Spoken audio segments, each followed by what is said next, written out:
Hi guys, welcome back to the channel. ఈరోజు మనం November 7న రిలీజ్ అయిన ఒక slow burn psychological horror movie Dies Irae movie review చెప్పుకుందాం.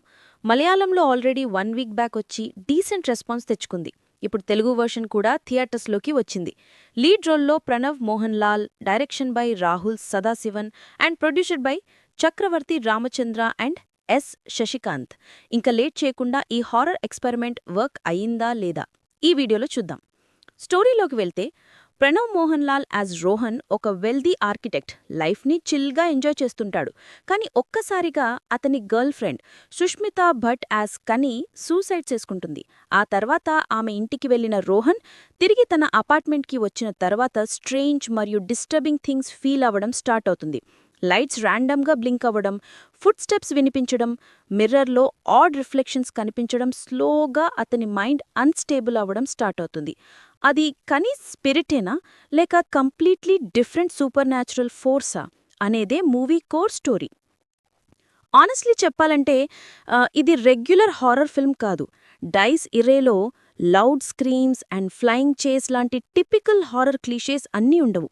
ఇన్స్టెడ్ ఇది pure atmospheric horror movie. First హాఫ్లో స్టోరీ చాలా స్లోగా స్టార్ట్ అవుతుంది. సెకండ్ హాఫ్కి వచ్చేసరికి, ఎస్పెషలీ ఇంటర్వెల్ ట్విస్ట్ తరువాత, టెన్షన్ స్టెప్ బై స్టెప్ పెరుగుతుంది. Last 20 minutes literally edge to the seat feel ఇస్తాయి. ప్రణవ్ మోహన్ లాల్ పర్ఫార్మెన్స్ చాలా కంట్రోల్డ్ అండ్ ఇంటెన్స్గా అనిపించింది. ఎక్కువ డైలాగ్స్ లేకుండా ఎమోషన్స్ అండ్ ఫియర్ను ఫేస్ ఎక్స్ప్రెషన్స్తో కన్వే చేశాడు. సైలెన్స్తో డీసెంట్గా క్యారీ చేశాడు. గిబిన్ గోపినాథ్ యాజ్ మధు కూడా స్టోరీకి ఒక మిస్టీరియస్ లేయర్ యాడ్ చేశాడు అనిపించింది. బ్యాక్గ్రౌండ్ సౌండ్ డిజైన్ ఎక్స్ట్రాడినరీ ఉంది. మైన్యూట్ సౌండ్స్, ఎకోస్, సైలెన్స్ అన్నీ హాంటింగ్ ఎఫెక్ట్ క్రియేట్ చేశారు. సినిమాటోగ్రఫీ బై షెహనాజ్ జలాల్ కూడా సూపర్బ్ అనిపించింది. డిమ్ లైటింగ్ అండ్ నారో ఫ్రేమ్స్తో హారర్ ఫీల్ పర్ఫెక్ట్గా బిల్డ్ చేశారు. But honestly this is not for everyone. Regular horror లవర్స్కి ఎక్స్పెక్ట్ చేసే big scares and fast pacing ఏముండవు. They might get bored. ఇదొక స్లో బర్నింగ్ హారర్ మూవీ అన్నమాట. కాబట్టి పేషెన్స్ అవసరం. అండ్ ఇన్ మూవీలో కొన్ని అనాన్సర్డ్ క్వశ్చన్స్ కూడా ఉన్నాయి. లైక్ వై కనీ టుక్ హర్ లైఫ్, మధు ఎందుకు వియర్డ్గా రియాక్ట్ అవుతాడు, లేదా సూపర్ న్యాచురల్ కనెక్షన్ ఏమిటో క్లారిటీ లేదు. Director ఇంటెన్షనల్గా వదిలేశాడనిపించింది.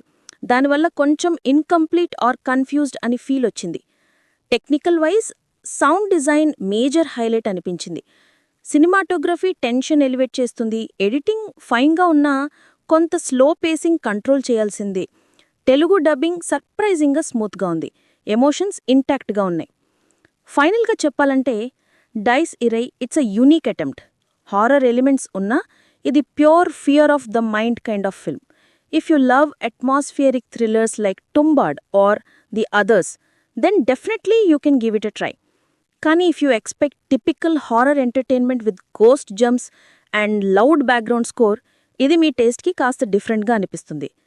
Dice Iray, it's not a strong horror film like Tumbad or Brahmayugam, kani konni scenes goosebumps ichchayi.